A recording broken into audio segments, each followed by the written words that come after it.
démarrer la réunion, je voulais rajouter un point à l'ordre du jour. Donc il s'agit de répondre à la demande de Maison Cité qui sollicite une délibération du conseil municipal pour le changement de destination de 2 logements qui se trouvent dans la rue Breteuil, le numéro 1 et le numéro 3. Alors la rue Breteuil, si vous préférez, c'est la rue qui nous amène vers le centre arc-en-ciel. C'est dès que vous rentrez, il y a 2 maisons sur la gauche. Et c'est où, pour ceux qui connaissent bien, Nini et Grosjou habitaient, pour ceux qui les connaissent bien. Ces 2 logements-là, Maison et Cité va les transformer et c'est pour créer demain une antenne de gestion locative. C'est-à-dire que Maison et Cité ferme son antenne d'Auberchicourt, enfin, on dit toujours l'antenne d'Aniche, mais les Paul Boulevard Vaillant Couturier, pardon, à Auberchicourt, et Maison et Cité vient s'installer à Manille. Donc, dans ces 2 maisons qui reprennent, donc c'est un point qu'on verra en fin de séance. Donc on le rajoutera à la fin, il y aura une délibération à prendre là-dessus. Nous allons passer maintenant à la désignation de la seconde. Ah, on va faire l'appel avant, exact. Monsieur Vic, c'est à vous. Bonsoir à tous. Donc Fontaine Lionel. Présent. Johnson Claudine. Présent. Brassard Daniel. Présent. Fava Joël. Présent. Olzowski Jacques. Présent. Cardo Marilyn. Présent. Speck Roger. Présent. Gessoum Dalila. Minas Régis. Présent. Delso Isabelle, excusez procuration à Johnson Claudine. Ledoux Philippe, excusez procuration à Bruyé Armel. Bruyé Armel. Présent. Marsakowski Michel. Présent. Matula Magali. Présent. Beach Mustapha, présent. Dournel Anaïs. Présent. Mambo Sébastien, excusez procuration à Matula Magali. Régnier Jenny. Présent. Maton Maxence. Présent. Trojanowski. Non, Trojanovic Coraline. Présent. Knopich Daniel. Présent. Caudrelier Geneviève. Présent. Gauthier Paulette. Présent. Delaby Bernard, excusez à Gauthier Paulette. Rousseau Dominique. Présent. Mazzolini Fabrizio. Présent. Et Delville Vanessa. Présent. Bon, ça a été nous, dans l'ensemble. Non, attends. On est bien sorti.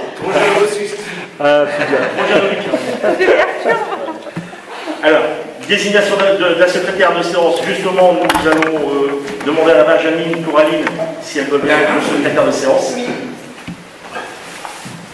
Alors, approbation du procès verbal de la réunion précédente. Donc, vous avez eu tous le compte rendu de cette réunion.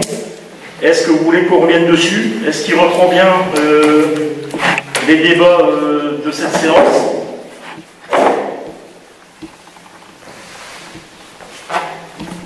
Donc, qui est pour? Qui s'abstient? Merci. Alors, délégation du conseil municipal au maire. Information sur les décisions prises.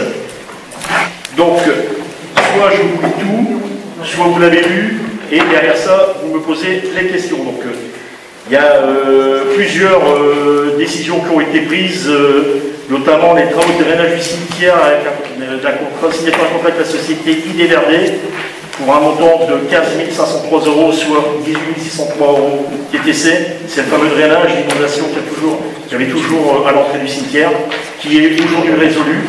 Et on a pu le tester ces derniers jours parce qu'il a plu énormément. Donc on est passé régulièrement pour voir si le système fonctionnait bien. Et tout va bien.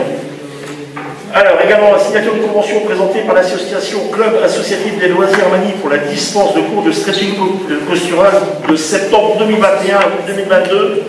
Le montant était de 32 € l'heure de prestation auxquelles s'ajoutent les diverses charges au profit des activités proposées par le Centre culturel, éducatif et social Les Galibots.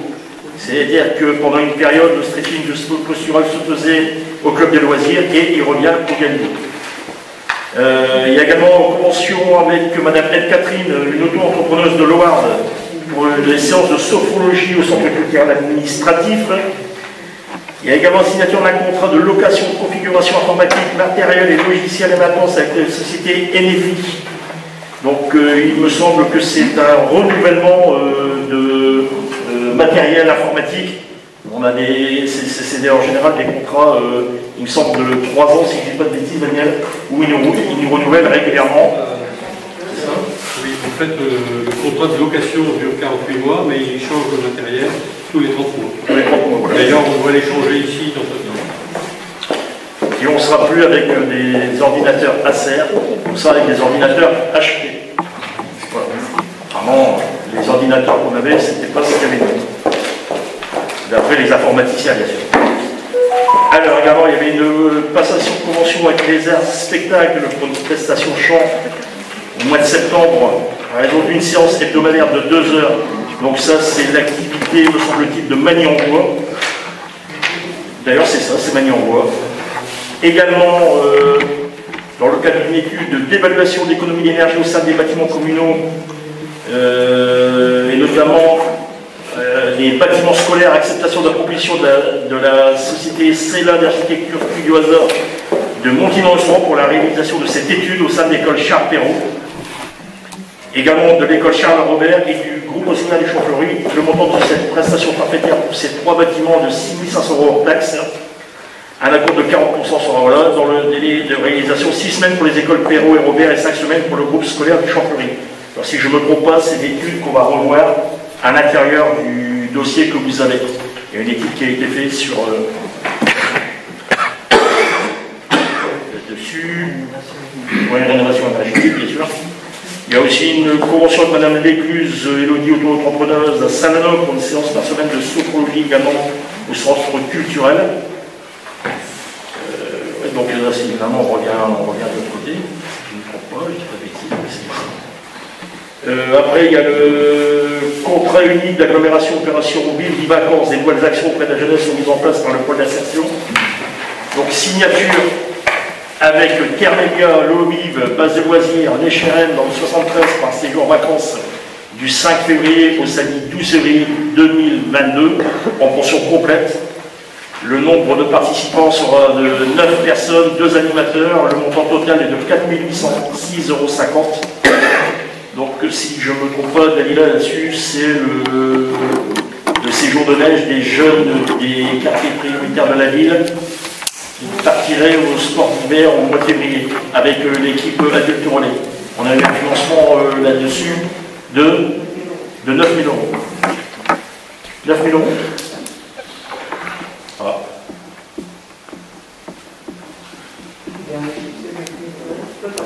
Ouais, on a sur un montant de 4 806,50 € la prestation. Ah ouais, c'est le sol, oui, ok, d'accord. Autant pour moi. Parce que je savais que c'était toi qui gérais ça. Donc,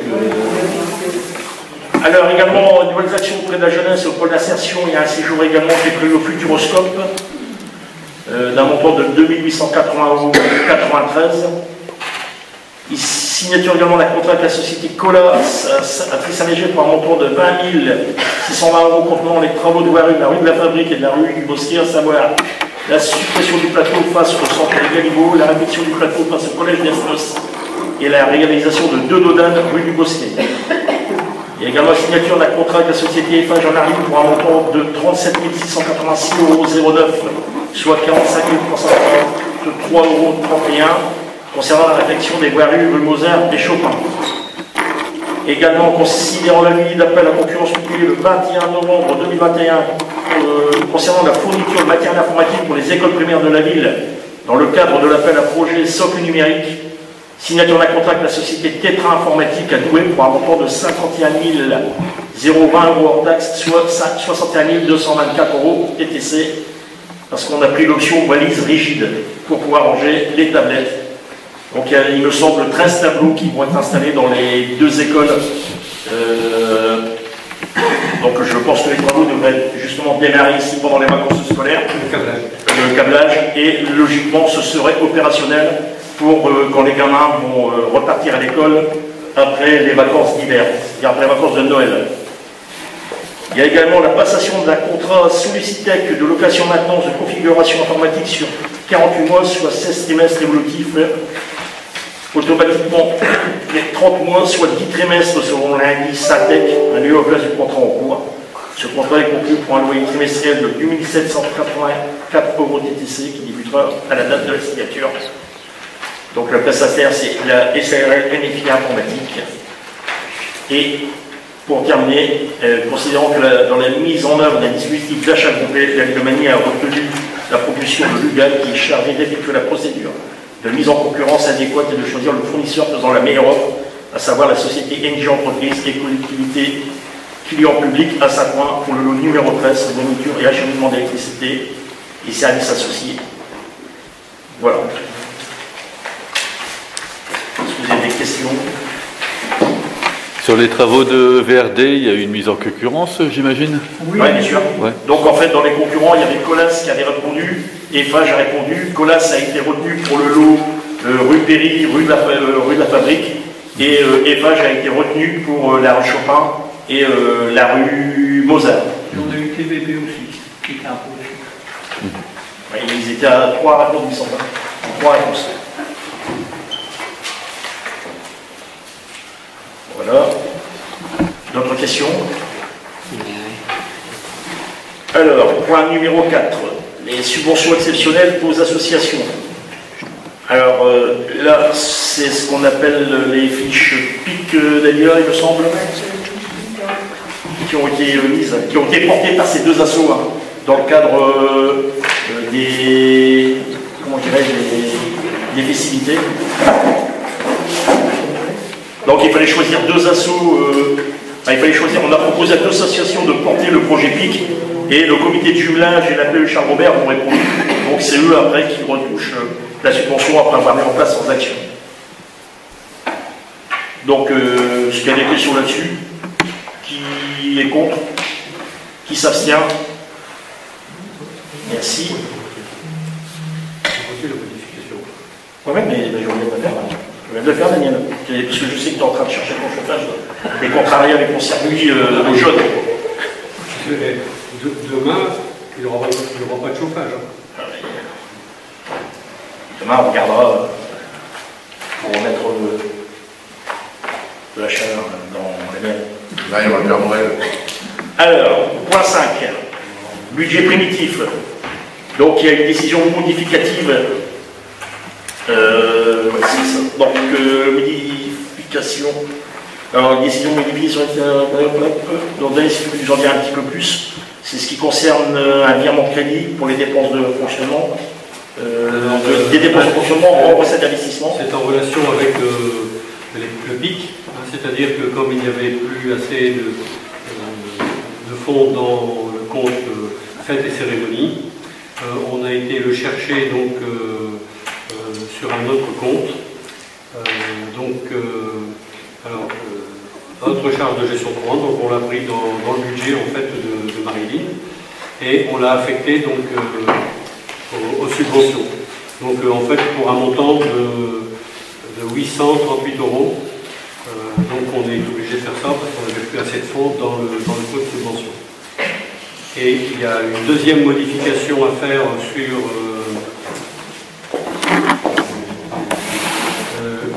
en investissement, c'est-à-dire que bon, on doit finir le PLU, hein, le plan local d'urbanisme. Donc en fait il y a des modifications qui sont encore arrivées ici et en fait la société Verdi qui réalise ce PLU nous demande un supplément de 6 000 €. Donc comme on n'avait pas assez d'argent dans le compte 21-35, on va le chercher donc dans les immobilisation générale, financement, aménagement, donc le compte 21-35 pour le remettre dans le compte 212. Donc pour une somme de 6 000 €. Puisqu'on en parle, donc devrait être terminé dans le courant du premier semestre de l'année. Alors maintenant que les choses se décantent notamment avec Lidl, etc., où il y avait quand même pas mal de problèmes, maintenant les choses semblent s'éclaircir sur la définition des différents terrains qui étaient en cause, et donc on va pouvoir terminer le PLU dans le courant de cette année. Il y a des questions Alors, pour le Lidl, ça se décante, donc on est sûr aujourd'hui que le Lidl va rester à Manille. Je me tairai de dire où, parce qu'il y a des négociations et je ne voudrais pas que demain Il n'y a pas de journaliste qui pourrait éventuellement nous faire un article en nous disant qu'il va être à tel endroit et plutôt qu'à un autre. Donc voilà, il y a en tout cas toujours été, c'est que la volonté de Lidl, dans tous les cas de figure depuis le départ, c'était de rester sur Manille. Et apparemment, ils ont trouvé le terrain pour pouvoir s'installer. Donc dès qu'ils me communiqueront la signature du compromis, à partir de là, je reviendrai vers vous. Mais voilà, c'est toujours, comment je dirais, en pourparlers, mais ça devrait se faire dans les jours qui viennent. Logiquement, avant la fin d'année, si tout va bien, d'après M. Logier, le responsable de chez Lidl qui achète les terrains pour Lidl. Également, comme on est dans ce chapitre-là, on peut également annoncer qu'à partir du 3 janvier, le bâtiment en face de l'Intermarché sera désamianté à partir du 3 et sera démonté début février, définitivement. Donc derrière, apparemment, après ça va très vite.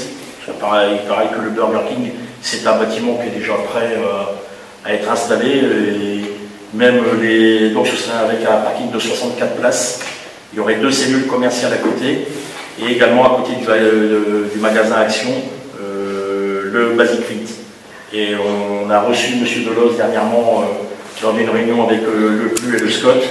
Et ils sont en passe de racheter les terrains derrière Action et venir jusqu'à la ferme, comment ça s'appelle, Jacques Mar. Il reprendra tous les terrains derrière chez Jacques Mar, parce que Jacques Mar veut vendre avec les maisons pour refaire une extension de zone commerciale à cet endroit. Donc il y avait quelques modifications à faire également au niveau du PLU. Ça a été acté.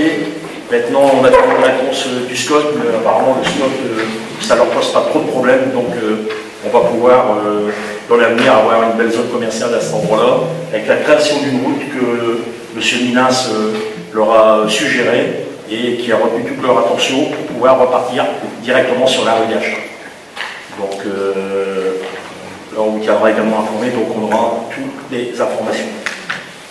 Voilà. Donc sur ce budget primitif, est-ce qu'il y a des questions? Alors, qui est contre? Qui s'abstient?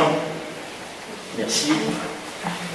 Alors, ici, point 6. Délibération qui rend le maire engagé liquider, mandater les dépenses d'investissement dans la limite du quart de crédit ouvert au budget de l'exercice. Alors, c'est encore à toi, Daniel. Oui, donc, tous les ans, si vous voulez, dans le premier semestre de l'année, on a toujours des difficultés pour financer les investissements, dans la mesure où le BP n'est pas voté. Il sera voté au mois de mars. Et en fait, on ne peut donc pas dépenser l'argent, puisque c'est un budget à venir. Donc on a la possibilité, il y a une disposition, donc l'article 16-12 alinéa 1 qui nous permet donc de mandater les crédits dans la limite de 1/4 des crédits disponibles l'année précédente. Alors vous avez le détail donc, des différents chapitres. Donc le 20 c'est immobilisation incorporelle. Donc pour lequel on pourrait disposer de 4 700 €. En fait, on n'utilisera que 1 000 € pour l'acquisition d'un logiciel. Ensuite, vous avez tout ce qui concerne les opérations 21 et les opérations pluriannuelles, donc le collège, l'extension de mine, le TCSP, le FTU Mani et autres immobilisations financières. Donc pour un total de... Je n'ai pas fait le total, donc je ne peux pas vous le dire, mais on est aux environs de 600 000 €. 1/4, ça fait donc 150 000 € environ. Et on va affecter donc ces crédits à la construction du préau, qui a été reporté parce que nous n'avons pas eu la subvention en 2021. Donc pour 62 600 €. Et l'aménagement des jardins familiaux de la ville, qui se fait plus vite puisque nous avons déjà reçu la subvention. Donc pour 34 700. Les jardins familiaux, donc on change donc complètement les chalets en faisant un socle de béton avant pour éviter la dégradation de ces chalets en bois. Voilà, donc pour disposer de ces crédits rapidement, c'est-à-dire à partir du 1er janvier, il faut donc un vote. Est-ce que vous avez des questions?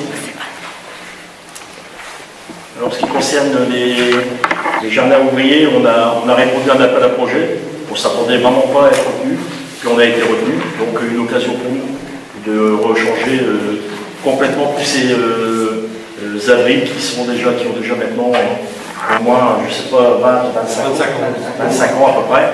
Et on va faire une paire de coups parce que dans le cadre des festivités de Noël, il y a des chalets encore qui ont quand même été bien entretenus par des locataires de parcelles. Donc on va les démonter et on va les retaper de manière à ce qu'on puisse avoir, nous également, ces chalets-là à disposition lors de différentes manifestations. Alors, donc, passer au vote. Alors, qui est contre? Qui s'abstient? Merci. Alors, point 7. Création de postes dans le cadre de recrutement sur des emplois non permanents. Alors, pour faire face à un besoin lié à un accroissement saisonnier d'activité, pour faire simple, c'est tous les petits jeunes qui sont recrutés pour les vacances de février, de Pâques, de juillet, les vacances d'août, de Toussaint. Noël, cette année, il n'y avait pas de centre. On réfléchit justement à la navigation dans l'avenir. Il n'y aura peut-être pas assez de monde. D'accord. Alors aujourd'hui, pour possibilité d'en faire un l'année prochaine, pour être une complète.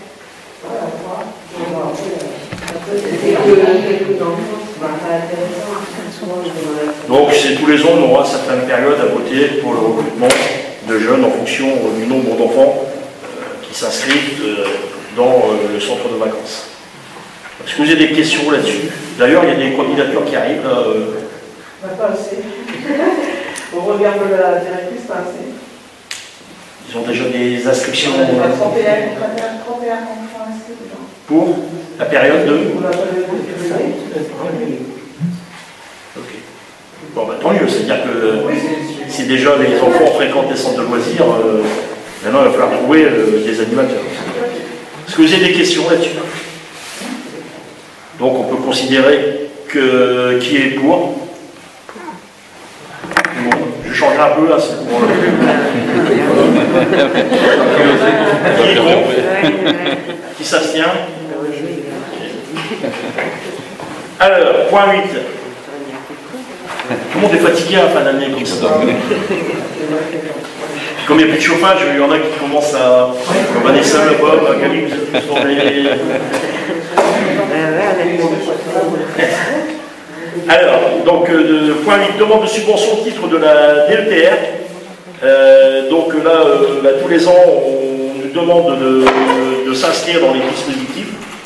Et donc là, dans la demande, c'est les travaux de la rénovation énergétique de l'école Perrault et Robert. Mais il y avait également les travaux de construction d'un très haut groupe scolaire du Champ-Fleury.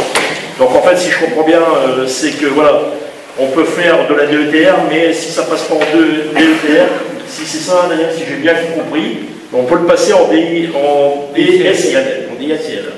Voilà, si tu peux nous en toucher deux mots, ou Régis. En fait, au niveau de l'arrondissement de Douai, donc il y a environ 1,2 million prévus en DETR. Pour 64 communes, il faut quand même le préciser. Pour 64 communes, et en DICL, c'est 2 millions d'euros pour toujours 64 communes. Sachant que le DICL, c'est pour des dossiers beaucoup plus importants. Déjà, la sous-préfecture nous a prévenu que pour la DICL, il retiendrait 10 dossiers, et il y en a déjà 2 qui sont retenus, donc ça fait plus que 8. En ce qui concerne, par exemple, la demande de subvention pour les écoles Robert, la rénovation énergétique des écoles Robert et Perrault, je pense qu'on n'aura pas cette année, mais je mets un jalon, si vous voulez, pour l'année prochaine. C'est ce que les 2 dossiers qui sont aujourd'hui pratiquement acceptés, c'est ce qui s'est passé. Ils ont été déposés l'année dernière, et donc ces dossiers doivent être déposés pour le 17 décembre, donc demain. C'est demain. Et c'est quand même tôt dans l'année, parce que les dossiers ne sont pas forcément prêts. Alors sur le plan technique, après, c'est à Régis d'aborder les choses. Et en fait, comme je vous l'ai dit, hein, c'est la suite l'intervention du SCOT sur les économies d'énergie de nos bâtiments de la ville. On a commencé par la salle Jacques Brel qui était énergivore. On a continué sur les bâtiments publics de la ville qui étaient les plus gros consommateurs. Et on s'est aperçu aussi que Charles Robert et le Charles Perrault étaient aussi de très gros consommateurs en énergie gaz et aussi électrique, d'où une demande auprès du Studio ASA pour faire une étude approfondie en termes d'économie d'énergie, mais aussi essayer d'y apporter un plus au niveau de la toiture, à savoir l'école Charles Perrault. Le problème qu'elle a, c'est que sa toiture, elle fuit partout, l'isolation est très mal réalisée. Donc il a fait une étude sur les toitures, il a fait une étude sur l'isolement des fenêtres, il a fait une étude aussi sur le renouvellement d'air au niveau des deux écoles. Vous avez vu les documents d'ailleurs? Vous avez reçu les documents, donc c'est un peu assez chargé, quoi, mais ça montre un peu la technicité qu'il a employée. On a fait aussi des relevés pour voir les températures, les variations de température des bâtiments, ce qui a pu permettre d'approfondir l'étude, mais aussi en y intégrant la partie chauffage, parce qu'actuellement on a un chauffage au gaz et un chauffage électrique. Chauffage au gaz, au niveau de l'école Charles Robert, on s'est aperçu que juste en face de radiateur, on a des configurations qui sont directement reliées avec l'extérieur, donc c'est pas très judicieux parce que ça demande que le chauffage va en permanence. Donc de ce fait-là, on a prévu aussi un nouveau système d'isolation avec des systèmes double flux en termes de régénération d'air et intégrant la géothermie pour le chauffage. Donc ça c'est une nouveauté, c'est assez récent, il y a des aides qui sont apportées par le département, la région et autres. C'est pour ça qu'on a essayé de développer ce système de chauffage qui, pour moi, je pense, c'est les nouveautés qui vont arriver pour les années à venir. Le gaz, il faut savoir que c'est fossile, et donc on est parti sur des moyens beaucoup plus modernes. Aussi en termes de panneaux photovoltaïques, les panneaux photovoltaïques, on a l'école Charles Robert qui nous permet d'avoir des panneaux photovoltaïques sur l'ensemble de la face sud de Robert et qui pourrait permettre d'alimenter la totalité de l'école Charles Robert en électricité. D'où le projet qui est assez conséquent, comme vous voyez, les prix qui sont amenés sont quand même assez conséquents, mais il faut savoir que ça englobe la totalité du projet. Pour deux écoles, compte tenu de tout ce qu'il y a à y faire dedans, je pense que c'est judicieux de mettre ce projet-là au niveau de la DSIL, de DETR, et en espérant qu'il sera retenu pour l'année prochaine. Voilà, si vous avez des questions sur... Pour compléter un peu ce qu'il dit Régis, les études qui sont faites, c'est demain de pouvoir répondre rapidement dès qu'il y a des aides de l'État, comme actuellement on est tous là à attendre. Toutes les communes de France et de Navarre sont en train d'attendre le plan que Macron a promis de 40 milliards. Donc je pense qu'on est en période électorale, donc il devrait peut-être pas tarder à sortir. Et le but du jeu, c'est d'être prêt, d'avoir un dossier déjà bien ficelé, et le jour où éventuellement il y a des opportunités qui se présentent, c'est de pouvoir répondre tout de suite. Donc c'est pour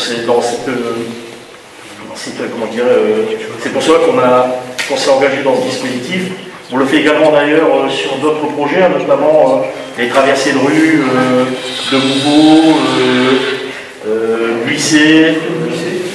Voilà, donc il y a un tas d'études qu'on est en train de faire, on est en train de tout chiffrer. Et puis derrière, comme ça, voilà, on pourra dire, voilà, si demain, par exemple, on sait déjà que si on fait la rue Buissé, c'est... 350 000 euros.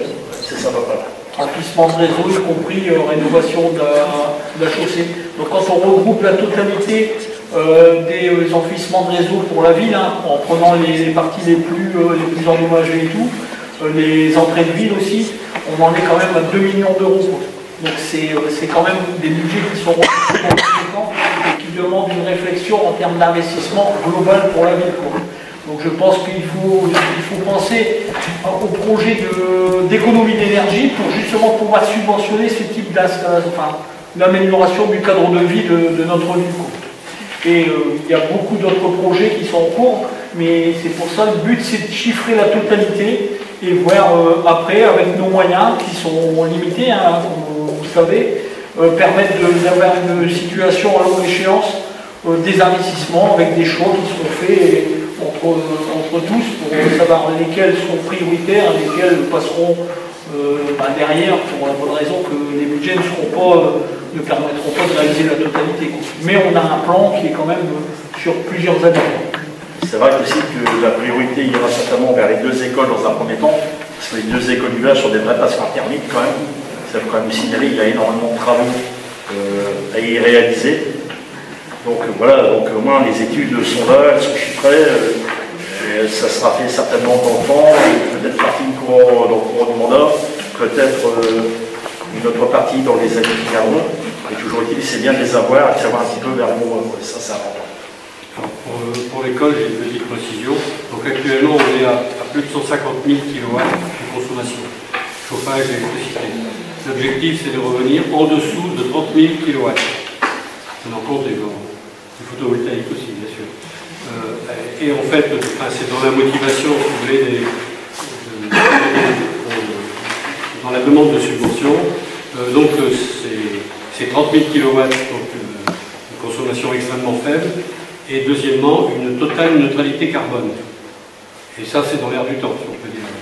Alors, si on ne donne pas de subvention pour des projets comme ça, il n'y en aura pas ailleurs. Puisqu'on est totalement dans la ligne de la rénovation énergétique des bâtiments de l'État. Voilà. Donc, toujours est-il qu'on a répondu à la DET, à la DSIL, sur le point 8 et le point 9, on a répondu sur les projets sur lesquels on vous parle. Le montant des subventions demandées, c'est 700 000 €. C'est 700 000 €. Un peu plus. Avec plus éventuellement des certificats d'économie d'énergie. Donc est-ce que vous êtes contre qu'on demande 700 000 € dans le cadre du district? Est-ce qu'il y en a qui s'abstiennent? Qui est contre? Merci. On fait la même chose pour le 9, parce que le 9, la DSIL, c'est plus ou moins la même chose. Donc là, par contre, sur le point de la DSIL, il y a beaucoup moins, il me semble, Daniel, pour les 64 communes. Donc là, c'est le travail de sécurisation du bâtiment de la mosquée. On dépose les deux. En fait, c'est la sous-préfecture qui fait le choix entre la DETR et la DSIL. Alors, nous, on met le paquet sur les deux, de toute façon, mais l'objectif, c'est de pouvoir émarger au plan qu'on nous promet, donc les 45 milliards de rénovation énergétique des bâtiments. L'objectif, c'est d'aller sur ce dossier. En 45 milliards, c'est pour toute la France. Je ne sais pas aujourd'hui comment sera fait la répartition. Est-ce que ce sera une répartition départementale, régionale? On n'en sait rien. Ce qui est sûr, c'est que l'année dernière, le rectorat avait fait une enquête sur les écoles donc du département du Nord, et on avait indiqué qu'on avait 3 écoles qui étaient quand même assez vétustes, enfin sur le plan en tout cas énergie. Donc il y avait l'école Perrault. Alors l'école Perrault, il y a un problème supplémentaire, c'est que d'ailleurs c'est ce qui coûte le plus cher dans l'école Perrault, c'est qu'on va être obligé de faire l'isolation au-dessus du toit actuel et de refaire l'étanchéité et remonter toutes les chapelles, si vous voulez, de les remonter.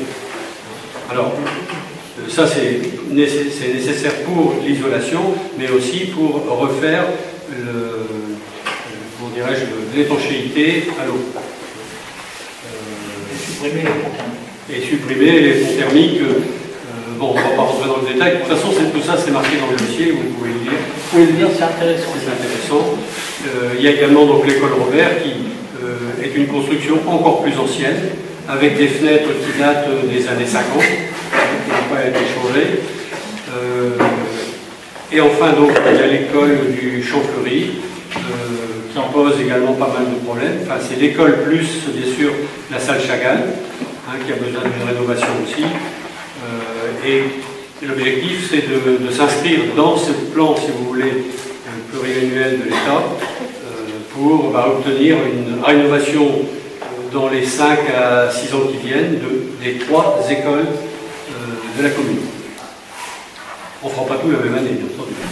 Mais peut-être que l'école du Champ-Fleury, on pourrait l'inscrire en 2024 ou 2025. En tout cas, on se prépare à le faire, parce qu'en fait, en général, je ne sais pas si vous l'avez remarqué, mais l'État fait un appel à projet, et on a en général 15 jours et quelques heures de plus pour préparer le dossier et le déposer. Alors, dans ces conditions, si le dossier n'est pas prêt avant, ben, on ne peut pas le faire.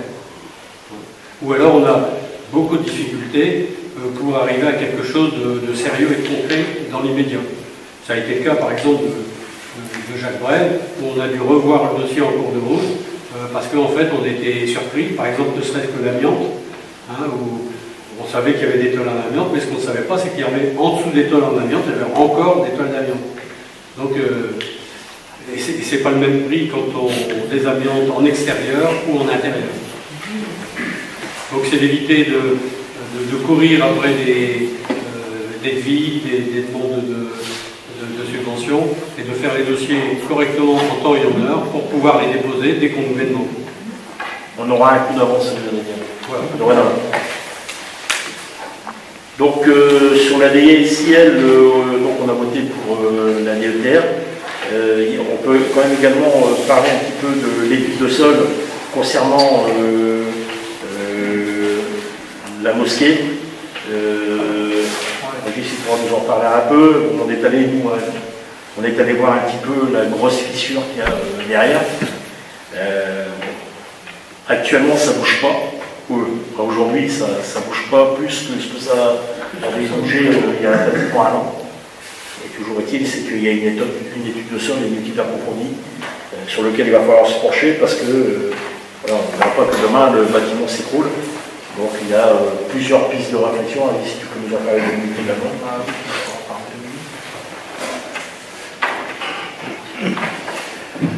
Oui, alors comme je vous l'ai dit, quand je suis arrivé, j'ai essayé un peu de regarder les bâtiments qui étaient les plus à craindre au niveau de la ville. Donc la même chose, on a fait appel à une société, la CEREMA, qui est une société d'ingénieurs, qui ont travaillé sur l'étude de la mosquée en termes de fissuration au niveau des murs, mais dont ils nous ont approfondi les choses et nous on a besoin d'avoir une étude de sol pour pouvoir nous permettre de statuer sur la rénovation de ce bâtiment-là. Alors, il est très compliqué actuellement de dire si le bâtiment va être détruit ou alors s'il va être consolidé. La seule chose qui peut nous permettre de dire ce qu'on peut faire, c'est l'étude de sol.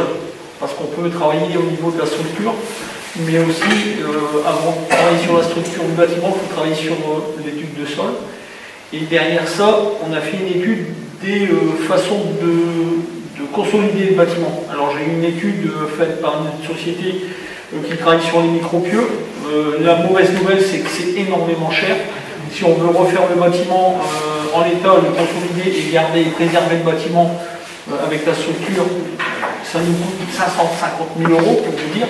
Donc pour moi, c'est inacceptable. Hein. C'est beaucoup trop cher pour un bâtiment qui est déjà relativement vétuste. Donc la deuxième solution, c'est cette étude de sol qui va nous permettre de dire définitivement si on doit abandonner le bâtiment, le détruire et revoir après pour peut-être reconstruire autre chose à la place, qui coûtera beaucoup moins cher et qui pérennisera le bâtiment pour les années à venir. Pour l'instant, le bâtiment il ne bouge pas parce qu'il y a eu une consolidation qui a été faite il y a quelques années, mais on n'a pas de garantie sur la durée dans le temps.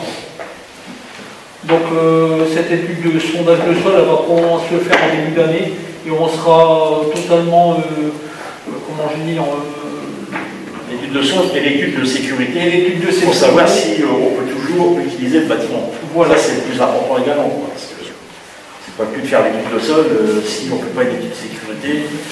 Voilà, je suis sûr que les gens qui vont bien pratiquer ne puissent pas demain voir le bâtiment s'effondrer. Voilà. Est-ce que vous avez des questions sur le fait de demander une demande de subvention à la DSIL? Alors, qui est contre? Qui s'abstient? Alors, également, toujours dans le livre des demandes de subvention, point 10, la subvention d'aide au football amateur, la FAFAS, pour le remplacement de l'éclairage du stade Robert par des projecteurs LED. Alors, on peut expliquer, enfin là, que tu peux peut-être expliquer beaucoup mieux que moi le fait que actuellement on a depuis quelques années des gros problèmes pour éclairer ce terrain. On passe notre temps à faire venir de vrai pour changer les ampoules.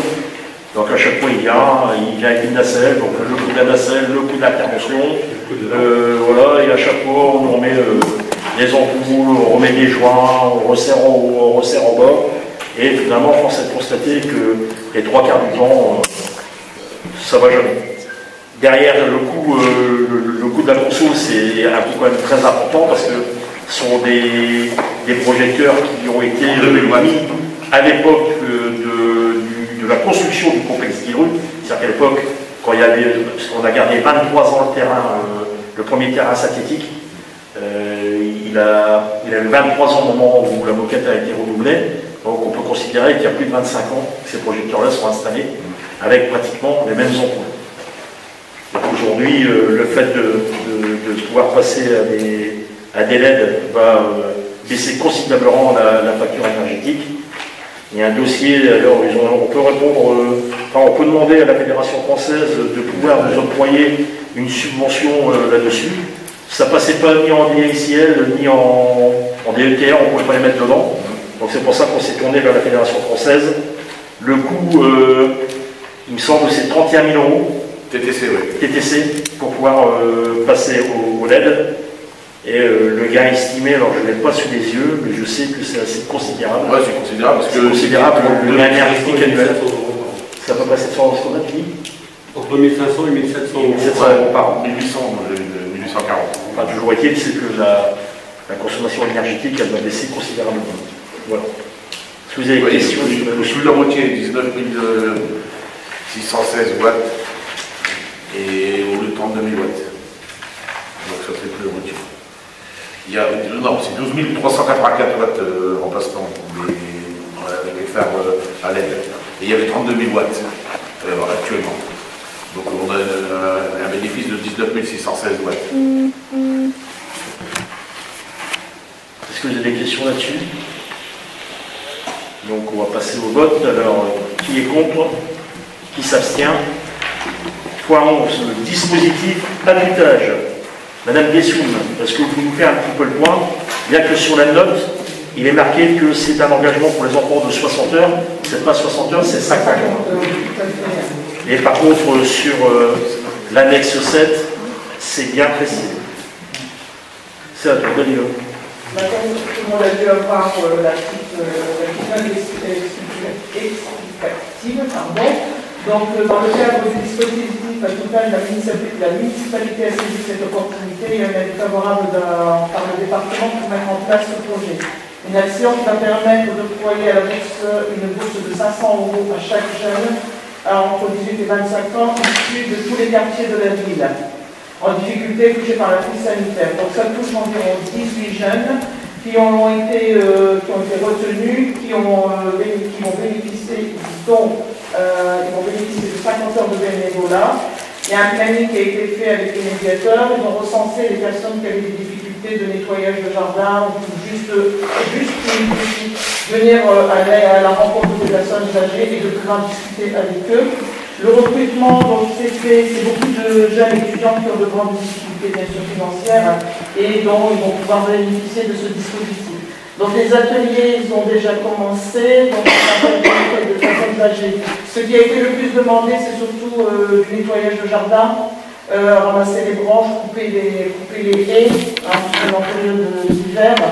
Ça fonctionne très bien, le contact se passe très très bien, sachant que ces jeunes ne sont pas seuls, les médiateurs les accompagnent. Et bien sûr, il y a des temps de parole, il y a des gens qui souhaitent que les jeunes viennent et ils discutent avec eux. Voilà. Les personnes qui ont bénéficié de la bourse au permis n'ont pas pu bénéficier de cette prestation-là. Donc, bien sûr, c'est 18 nouveaux jeunes. Dans le projet, il y a 18 nouveaux jeunes qui ont été recensés. Et moi, je suis allé voir chez une dame, justement, enfin, j'ai fait deux petites enquêtes. Je suis allé chez une dame qui reste dans la rue Fauqueux, justement, qui était très contente d'avoir des gamins en train de nettoyer et ramasser toutes les feuilles dans son jardin. Et également une dame qui, elle, n'a pas demandé de ramasser des feuilles, donc les gamins étaient partis pour faire le jardin. Mais la grand-mère, elle a dit, bon, le jardin, ça va encore, il n'est pas grand, et puis Magacho, il va venir. Et je vais vous faire voir mes albums photos souvenirs. Donc ils ont passé apparemment la matinée à regarder des photos avec la dame qui comment je dirais, quand même ça. Les personnes âgées seront choisies comment ou repérées comment? Ça a été repéré au niveau du CCS, avec le CCS et le point d'insertion. Donc ceux qui ont répondu des dames ou des messieurs qui ont répondu au questionnaire qu'il y avait dans le Manisien, on a récupéré un papier. Et des gens aussi sur le papier on a téléphoné pendant la crise sanitaire pour savoir si elles avaient besoin de les véhiculer, pour aller faire des courses, pour les amener éventuellement faire leur vaccin, ce genre de choses. Voilà, on en aurait fait un papier, donc c'est plutôt bien. Et aujourd'hui, vu la crise qu'on traverse, c'est bien de savoir qu'aujourd'hui elles sont repérées. Alors après, le repérage 100% n'existe pas. Non.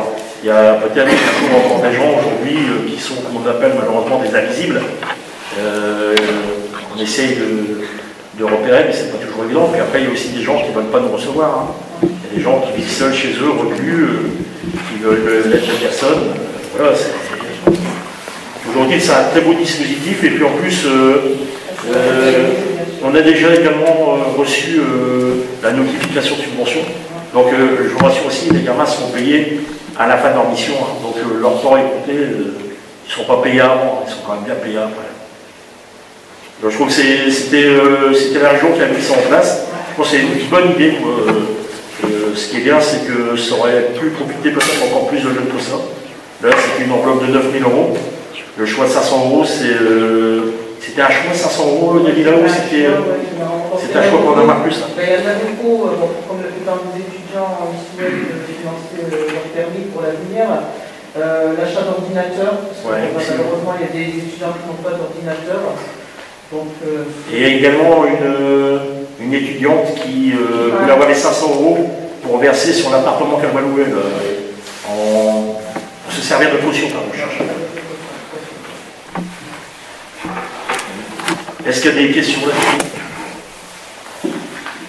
Alors, est-ce qu'on va voter? Qui est contre, pardon? Qui s'abstient? Merci. Séjour de neige 2022, c'est pour les classes de CM2. Donc, on repart avec la société Tout Azimut. Alors, il faut savoir que quand on a fait, quand on s'est inscrit sur la plateforme pour leur demander de répondre, on n'avait personne. Il n'y avait personne qui avait répondu pour les séjours de neige. Et puis, finalement, Sandra Dalto, qui gère ces dossiers, a recontacté les sociétés pour leur demander pourquoi ils n'avaient pas répondu. Et Tout Azimut avait complètement oublié. Donc on a eu le retour de 2 prestataires. Je n'ai pas le nom de l'autre prestataire par contre, qui était plus cher de 100 €. C'était 745 €, semble-t-il. Je pourrais vous le donner d'ailleurs. Alors je n'ai pas là le nom de société, je suis désolé. Donc comme avec Tout Azimut, ça fait déjà maintenant plus de 10-12 ans qu'ils travaillent avec nous, et qui est une société très sérieuse. On est resté avec eux, voilà, bon, puis on a nos habitudes, et comme on sait où nos gamins ils sont, ça nous évite d'aller voir sur place ce qui se passe, parce qu'on les connaît bien. Voilà. Donc, est-ce qu'il y a des questions là-dessus? Alors, qui est contre? Qui s'abstient?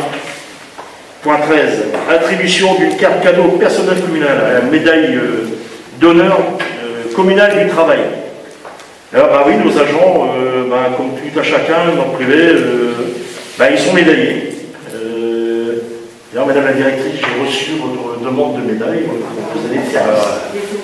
Vous avez été oublié. Donc, c'est des choses réparées. Donc, on a décidé, nous, de dire, voilà, bon, quand on remet une médaille du travail, souvent dans les entreprises, les gens, ils ont un chèque. Donc, voilà, bon, nous, on ne peut pas faire de chèque. On ne peut pas fonctionner comme une entreprise. Donc, on a décidé de faire une carte cadeau de 50 € à valoir à Intermarché Romanie. Donc on a 7 médaillés cette année. Voilà. Est-ce que vous avez des questions sur le sujet? Non. Donc qui est contre? Qui s'abstient? Prise en charge des frais d'obsèques. Alors, c'est en général les frais d'obsèques pour les personnes, les indigents. Il y a des gens qui n'ont vraiment pas de revenus et qui n'ont pas de moyen de se payer les pompes funèbres. Donc, il y avait une délibération qui avait été prise il y a déjà très très longtemps et qui était à l'époque de 700-800 euros. Et les pompes funèbres aujourd'hui disent que voilà, quand ils prennent en charge ce genre de personnes, aujourd'hui ils laissent des plumes. Après, c'est ce qu'ils disent, en général, ils montent des pompes funèbres, je crois qu'il y a beaucoup de chômage, hein, parce que surtout dans cette période très trouble. Toujours est-il, c'est que le coût de, comment je dirais, de prise en charge est de 1200 euros. Alors, aussi également, je me suis renseigné avant de... C'est déjà quelque chose qu'on a parlé en conseil d'administration du CCAS et qu'il fallait valider après la réunion du conseil municipal. Il y a une personne à qui ce dispositif a servi en 2020. C'est quelque chose qui est très très rare. Hein. Je ne sais pas, Madame Gauthier, si vous avez été confronté à ça à l'époque de vos mandats, mais ce n'est pas des situations qui nous arrivent régulièrement. Et toujours est-il, voilà, on est obligé de prévoir une somme, donc c'est 1200 euros qui a été retenu. Si vous avez des questions.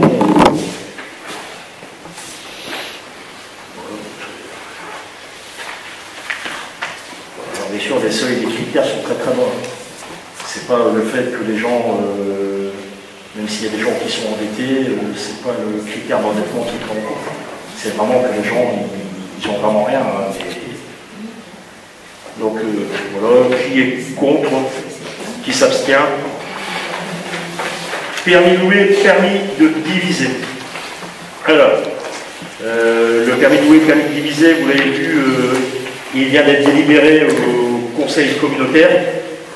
Il concerne dans un premier temps les communes d'Aubiachicourt, Penin, Orin, Le Havre, Magny, Montignon-Nousseron. Pourquoi ces communes-là? Parce que c'est sur ces communes-là où on a trouvé le plus de logements bailleurs privés en location.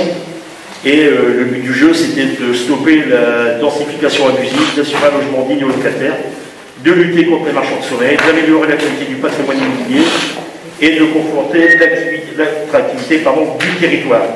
Donc aujourd'hui, logiquement, ça va, enfin c'est pas logiquement, le dispositif va démarrer en juin 2022. Donc à partir de juin 2022, automatiquement, il faudra venir en mairie. Si vous êtes propriétaire privé et que vous voulez louer votre bien, vous serez obligé de venir en mairie chercher un serpent. La mairie fera, contactera après directement les services de la communauté de communes. Donc vous avez un petit peu tout le dispositif dans le document que je vous ai remis. Donc le bailleur dépose son dossier en mairie, la commune transmet à Cœur-de-Souran le dossier après vérification que l'ensemble des pièces a été fourni, soit complète et formelle du dossier. Cœur-de-Souran vérifie la complétude du dossier au fond et saisit les informations dans la base partagée. Cœur-de-Souran envoie un récépissé au bailleur. Cœur-de-Souran organise et réalise la visite de contrôle, puis informe la commune de l'état du logement sur la base d'un rapport indiquant la décision, via la base partagée. La commune transmet la notification au bailleur, autorisation tacite, autorisation simple, autorisation sous condition de travaux, refus. Après travaux, nouvelle demande complète à faire par le bailleur via la commune, si vous avez été retoqué. Cœur-de-Souran effectue une nouvelle visite de contrôle et la commune notifie au bailleur la décision. Alors, la mise à location d'un logement sans avoir déposé une demande permet au représentant de l'État dans le département, après avoir informé l'intéressé de la possibilité de présenter ses observations, d'ordonner le paiement d'une amende au plus égale à 5 000 euros. En cas de nouveau manquement dans un délai de 3 ans, le montant maximal de cette amende est porté à 15 000 euros. La mise en location d'une décision de refus expose le bailleur à une amende au plus égale à 15 000 euros. Le produit des amendes est reversé à l'Agence nationale de l'habitat. Le coût forfaitaire de la visite de contrôle est de 75 euros. C'est le Cœur-de-Souran qui le facture. Alors, on a posé énormément de questions. Si éventuellement vous louez un logement et puis que 3 mois après votre locataire quitte le logement, vous refaites venir un nouveau locataire, vous êtes obligé de refaire une visite. À chaque fois que vous louez, à chaque fois il y a une visite. Ça garantit le locataire, mais ça garantit aussi le bailleur. Parce que dans le cas de figure également, le locataire a des licoles, parce qu'il y en a aussi.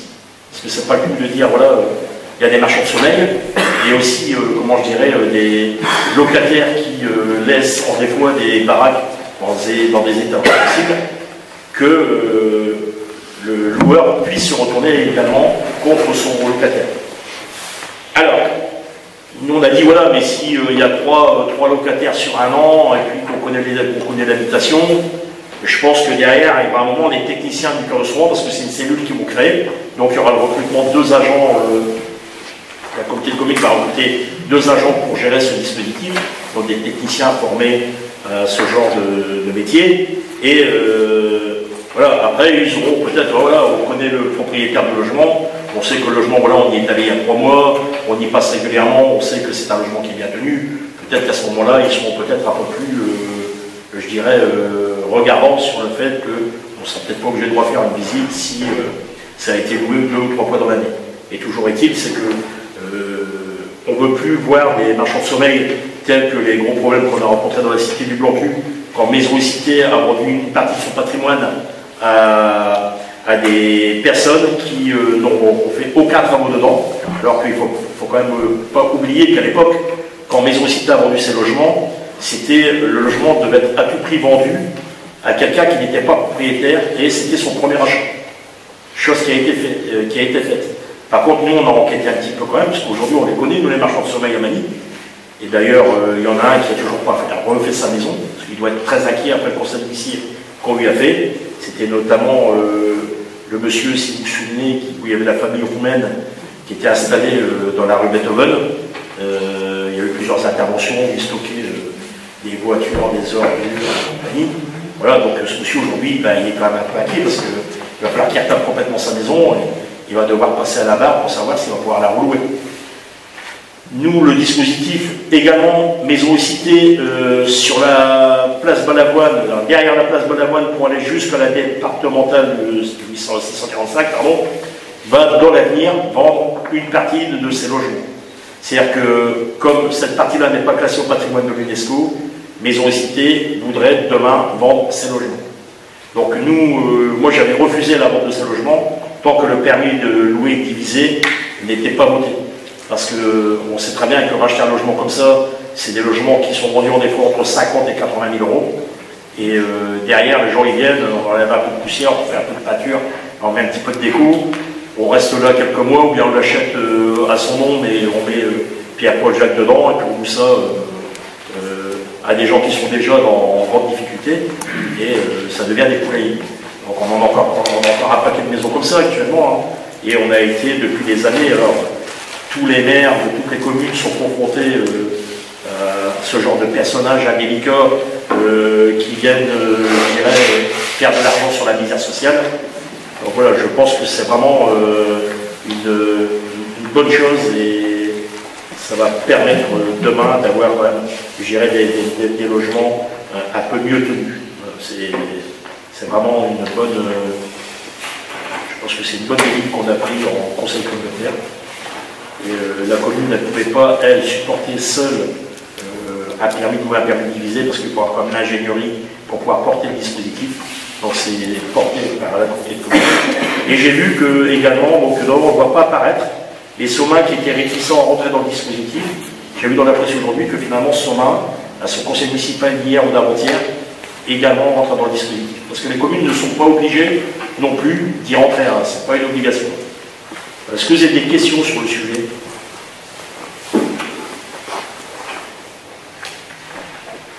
Donc, qui est contre? Qui s'abstient? Alors, Madame Bessoum, est-ce que vous allez pouvoir nous parler de votre CTG? De la Convention territoriale globale. Donc jusqu'au 31 décembre 2021, nous mettons fin au CEJ. Donc le CEJ va à partir aux obligations et va être remplacé par la Convention territoriale globale.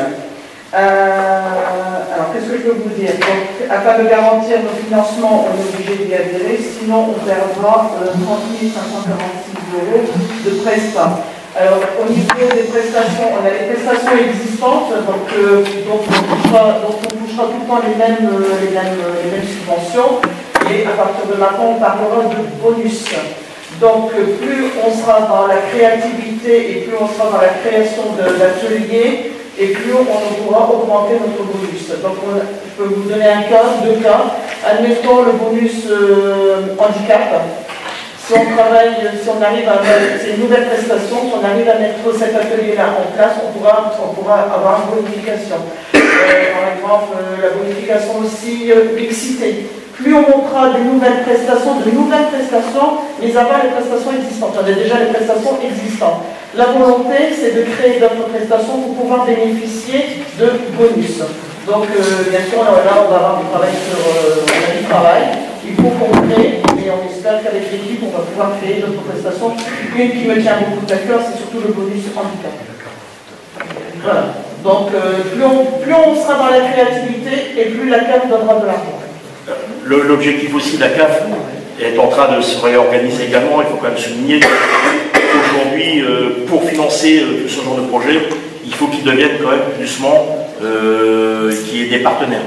C'est-à-dire que voilà, aujourd'hui, il ne faut plus qu'on touche uniquement public, uniquement manisien.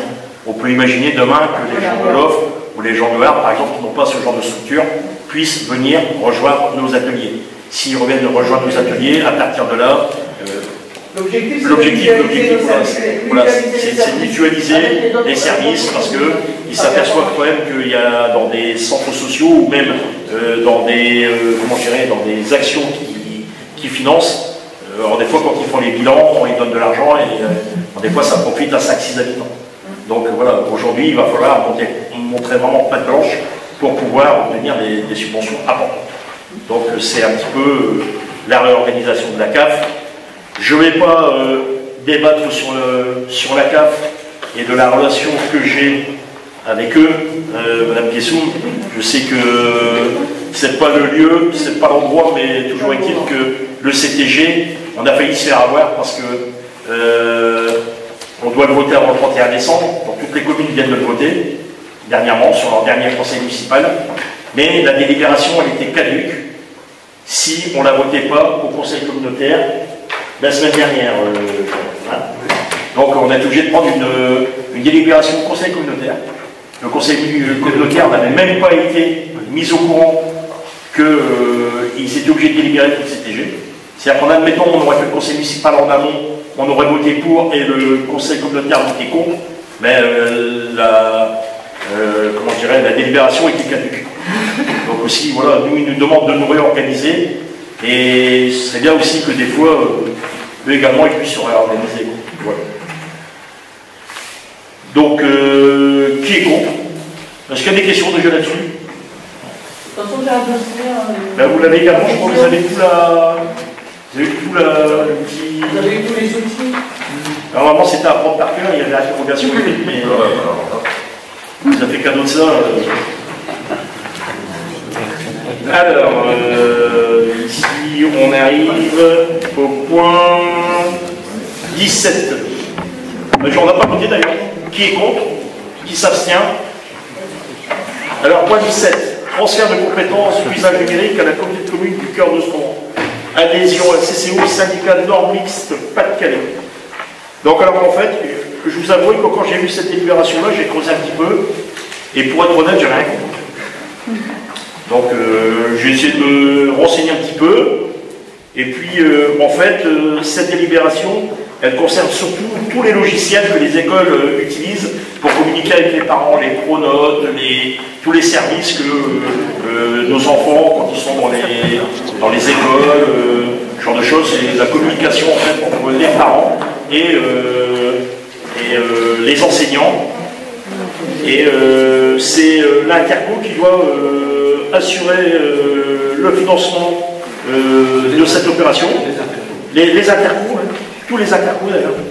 Et pour une somme annuelle de 7 800 € qui va être divisée par l'ensemble des communes. C'est ça, Daniel, si je me souviens bien. Donc voilà, vous avez en fait 7800 divisé par les 20 communes de la Terre. Et vous obtenez le coût pour la ville. Très grosse dépense, mais c'est quand même l'État qui se désengage. Voilà, une fois de plus. Avant ça, c'était le rectorat qui faisait tout ça. Nous, ça ne nous coûtait rien, ça maintenant, ça nous coûte un petit peu. Donc l'État abandonne des choses comme ça et demande aux communes de les financer. Donc voilà. Donc est-ce que vous avez des questions là-dessus d'ailleurs? Alors, qui est contre? Qui s'abstient? Alors, on passe au point 18. Et je vais laisser la parole à Madame Favre. Joël, c'est à toi. Alors, le CIAVED a lancé en 2021 le label Commune Zéro Déchet pour les communes du territoire désirant s'engager avec leurs habitants dans la réduction des déchets. Une opération est renouvelée là en 2022 et notre ville souhaite s'y associer. Ce label a pour vocation d'accompagner et de valoriser les communes engageant des actions permettant la réduction et la gestion optimale de ces déchets, ainsi que des déchets produits par ses habitants. Il faut savoir que d'ici 2 ans, le CIAVED va fournir à chaque habitant un nouveau bac dans lequel les habitants seront obligés de mettre tout ce qui est déchets alimentaires et tout ce qui est épluchure, tout ça. Ils n'auront plus le droit de le mettre dans la poubelle noire. Donc autant que la commune commence à trier dans les cantines. Je suis intéressée donc à m'inscrire à cette démarche.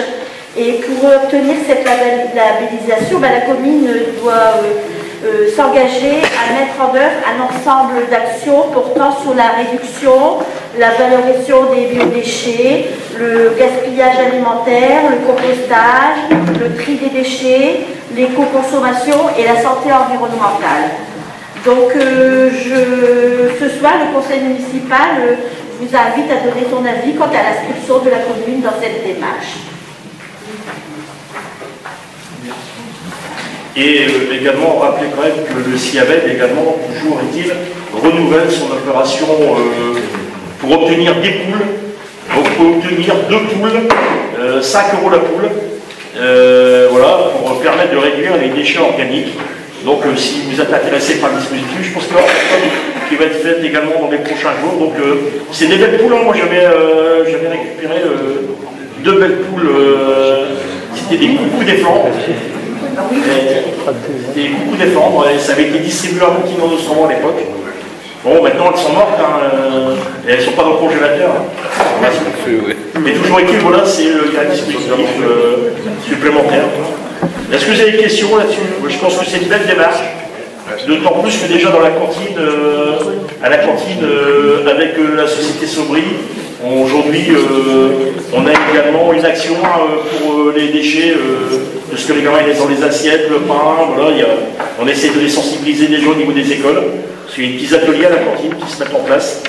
Donc, je pense que c'est une bonne chose, et ça va dans la continuité de ce que tu mets en place. Puis on communiquera sur le lien. Exactement. Qui est contre ce dispositif? Qui s'abstient? Alors, fermeture des urgences pédiatriques du centre hospitalier de Douai. On va proposer une proposition de motion. Si Colline, tu veux bien éventuellement vous expliquer. Tu peux parler, le micro il ne va pas Colline. Tu m'entends? Non mais il n'y a pas de haut-parleur. Alors, Madame Johnson nous chanter une chanson. Vous intéressez? Oui, on en revient Noël, oui. Donc, en fait, c'était l'initiative d'Alain Brunel, notre député, qui avait déjà des actions autour de l'hôpital de Dechy, vous avez dû le voir dans la presse, puisque les urgences pédiatriques ont été fermées en un temps. Bon, dernièrement, depuis le 2 novembre, les urgences pédiatriques sont ouvertes du lundi au dimanche de 9h à 21h. Elles sont donc fermées de 21h à 9h, mais accueilleraient lors de ces périodes les urgences vitales les urgences traumatologiques et les gènes respiratoires. Mais bon, on continue à se battre pour justement permettre la réouverture à 100% de ces services, de ces urgences pédiatriques. Hein, tout le monde est concerné par des enfants en bas âge, ou que ce soit un enfant ou un petit enfant, donc je pense que c'est très important. Donc, on propose cette motion au Conseil. Alors, elle a fait le tour des conseils municipaux du territoire également, cette motion. Donc, on ne sera pas. Tout le monde a pris, donc on aura éventuellement. Est-ce que vous avez des questions là-dessus, justement? Donc, on va la soumettre au vote. Alors, qui est contre? Qui s'abstient? Alors, comme je vous le disais en début de réunion du conseil municipal, on a rajouté un point à l'ordre du jour. Donc, l'objet, c'était la demande de délibération pour le changement de destination de 2 logements, 1 et 3 rue de Breteuil. Donc, comme je vous l'avais dit tout à l'heure,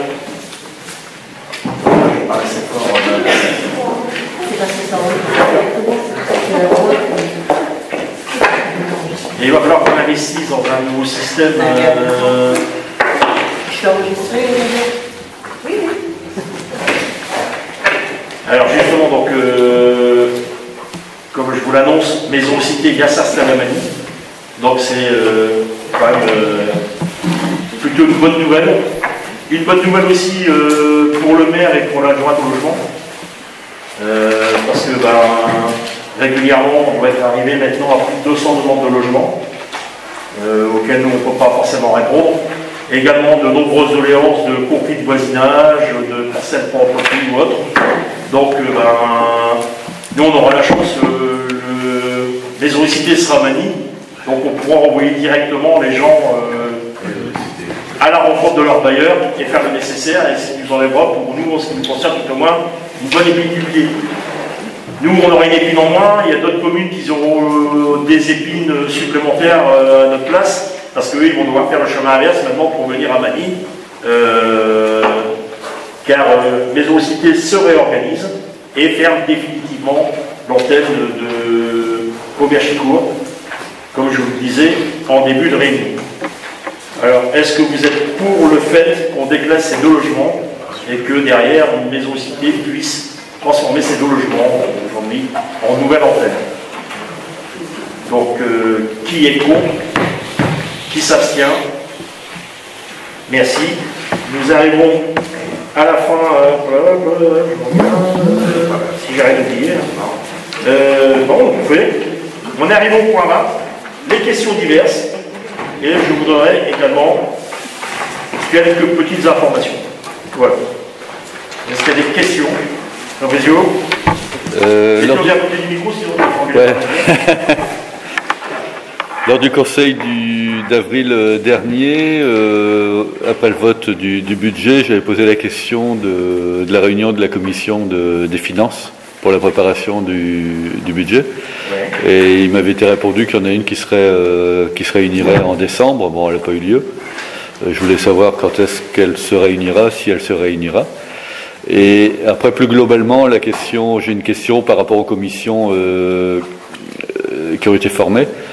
Hormis les commissions d'appel d'offres et la commission d'impôt direct, je pense qu'il n'y en a pas beaucoup qui ont été réunies cette année. Voilà. Donc, est-ce qu'elles le seront? Est-ce que cette forme de commission est-ce que c'est abandonné? Non, c'est pas abandonné. La commission finance, elle aura lieu en décembre, parce que bon, sur l'agenda, c'est très compliqué. Maintenant, c'est court, oui. Non, mais je sais, c'est rien, c'est court. Mais bon, par contre, on sera obligé de passer par là courant janvier. C'est indéniable, parce que derrière, également, il va y avoir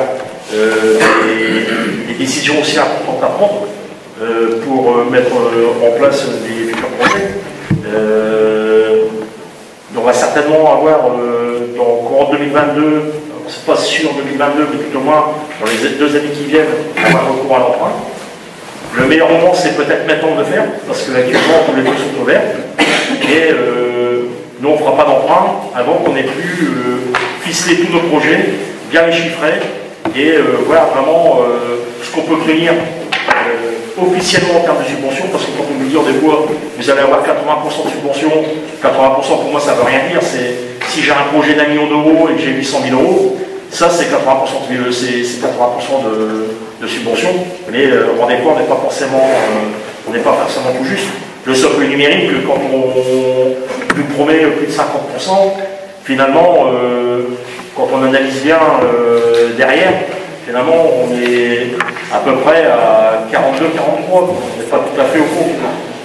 Hein, c'est ça, Daniel, hein, on est un peu plus bas que ce qui était prévu sur le socle numérique. De ce qu'ils nous promettent, en fait, ils font des annonces en disant voilà, on vous promet 50-60% de subvention, puis finalement, à l'arrivée, on s'en retrouve des fois avec 10 ou 22 moins. Quoi. Donc, c'est surtout bien réfléchir. Donc, il y aura la commission finance, on vous avez également réuni pour. Avant le 15. D'accord. Avant le 15. Il y avait également aussi, qui était convenu à une réunion pour. La dernière réunion d'appel d'offres, justement pour le socle numérique était à 100. Moi Oui, il arrivé après. Il y a eu une réunion auquel tu n'as pas assisté. Ah, je pense que j'ai assisté à toutes. La commission d'appel d'offres. Là, j'étais là, oui. J'ai assisté aux réunions d'appel d'offres. Oui. Il y en a une qui était absente. Il y en a une où j'étais absent. On retrouvera Fabrizio. Ouais. Non, mais effectivement, c'est vrai qu'on n'a pas réuni beaucoup de commissions cette année. Bon, après, c'est aussi compliqué de faire de la réunion avec ce qu'on traverse, mais ça, c'est pas une excuse. Hein. La commission finance, on leur a lieu, ça, il n'y a aucun souci. Bah, c'est les commissions les plus importantes. Après, il y en a d'autres. Enfin, il y avait aussi d'autres commissions. Après, je comprends bien qu'il y a le Covid, il y a tout le reste, et que c'est. Après, des fois, c'est l'unir si derrière, il n'y a pas forcément grand-chose à voir. Oui, j'entends bien aussi. Oui, j'entends bien aussi. Après, les finances, c'est important. Non, puis en plus, tu sais bien, on va être réunis, en formation. Donc, on peut pas que Nicole Daniel au prochain réunion. Il y a encore du boulot quand même. Ah, mais tu sais, tout s'apprend, hein, tu vois. Est-ce qu'il y a d'autres questions? Et après, une autre question, c'était par rapport au projet de télésurveillance. On l'avait déjà évoqué il y a quelques temps, mais alors, quels sont les... Alors aujourd'hui, on n'a eu aucune réponse. On a relancé la société qu'on avait rencontrée au congrès des maires de Douai. On n'a toujours pas de réponse, parce qu'en fait, voilà, pour prendre un peu notre temps là-dessus, il y en a qui ne veulent pas faire le choix. Alors apparemment, à Niche, ils avaient loué un système de vidéosurveillance pour un quartier d'Aniche, et ils en reviennent aujourd'hui. Alors, est-ce que c'est bien loué? Alors moi, je pensais que c'était quand même mieux de louer, mais aujourd'hui, on est incapable de savoir ce que ça va nous coûter en location, parce que on n'a toujours pas eu de retour sur le sujet. On sait à peu près où on va si on achète notre vidéosurveillance. C'est la moyenne pour une commune comme la nôtre, à peu près pour 25 caméras, on serait au genre de 125 000 €. Et pour obtenir des financements là-dessus, c'est très compliqué. C'est pratiquement d'autofinancement. Là, pour preuve, il n'y a eu qu'un dossier qui est passé apparemment, c'était celui de Ferrand, sur l'ensemble des communes qui avaient, comment je dirais, présenté des dossiers. Donc c'est très rarement, il n'y a pas beaucoup de pistes de subvention là-dessus. Hein? Il faut être bien avec Darmanin. Il faut être bien avec Darmanin, peut-être, ouais. Moi, je peux le dire, Qu'est-ce que tu attends? Donc, on pourra toujours lui demander à Darmanin. Il m'a promis de venir à Manille. Il m'a même donné son numéro de portable. Donc, j'ai même été très étonné. Je vous donnais votre numéro, mais ça n'a jamais me répondre. Il m'a dit que si. Moi, j'ai pas essayé, j'avoue que j'ai pas essayé. Mais voilà, aujourd'hui, ça en stand-by parce qu'on ne sait pas. J'attends, j'espère avoir un retour en début d'année. Il est clair que derrière, on relancera, s'il faut, d'autres partenaires. On travaille ici avec, on a une société qui travaille avec nous, Protect Pony, qui gère déjà toute la surveillance des bâtiments publics de la ville. Lui, il nous a fait également un devis pour la vente de matériel. Est-ce que demain, il ne mettrait pas du matériel en location? C'est des questions qu'il faut lui poser. Il y a pas, sur ce sujet-là, il n'y a pas des bureaux d'études qui sont spécialisés dans le domaine et qui peuvent aussi nous accompagner? Je ne vais pas pousser jusque-là, Fabrizio, je ne vais pas dire non, on va pas pousser jusque-là. On avait demandé, on avait commencé par faire des millions, on en avait eu 3 ou 4.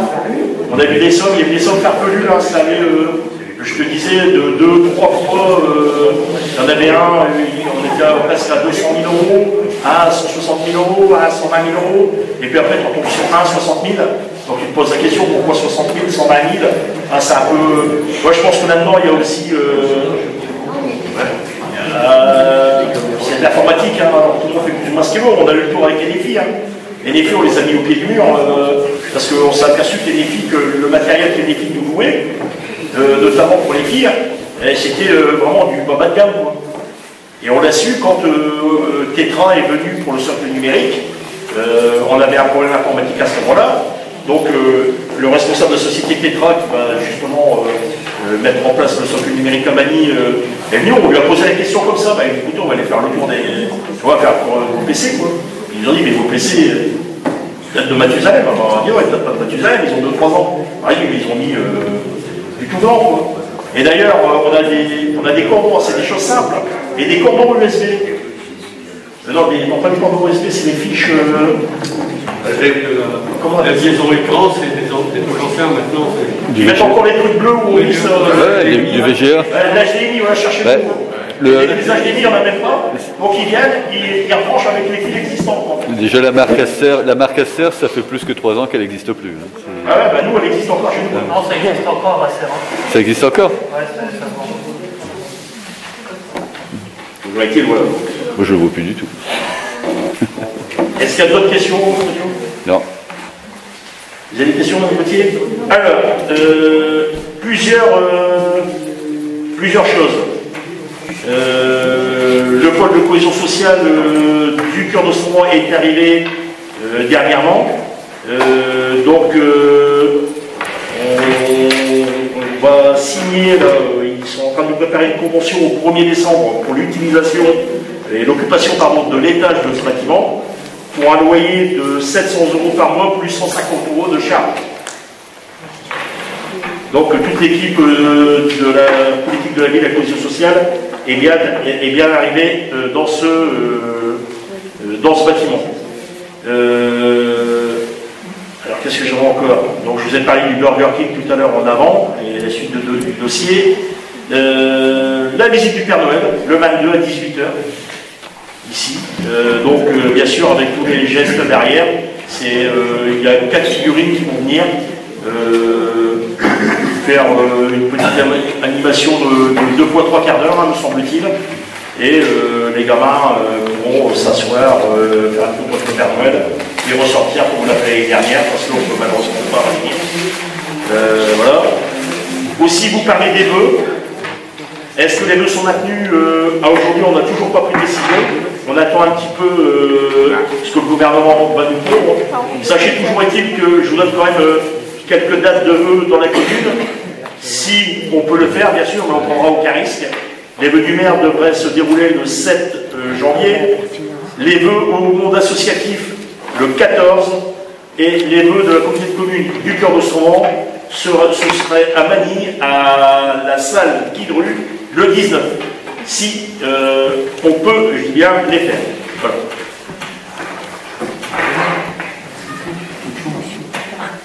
Et demain, bien sûr, si vous voyez un petit train dans la commune, on ne pose pas de voie ferrée, hein, je vous rassure, et c'est simplement le petit train qui va aller chercher les enfants de l'école avant de leur remettre leur brioche, leurs bonbons et leurs oranges, qui, à mon avis, il me semble, sont déjà arrivés dans la cuisine de cette salle. Et comme le chauffage est en train de baisser parce qu'il n'y a plus d'eau, automatiquement, ça va, tout va être maintenu au frais. Ça va contrarier quand même Daniel, parce que je pense pas qu'il va dormir beaucoup ce soir. Il va venir éponger toute la soirée la fuite. Voilà. Si vous avez plus de questions, je souhaite à tous de passer de bonnes fêtes de fin d'année.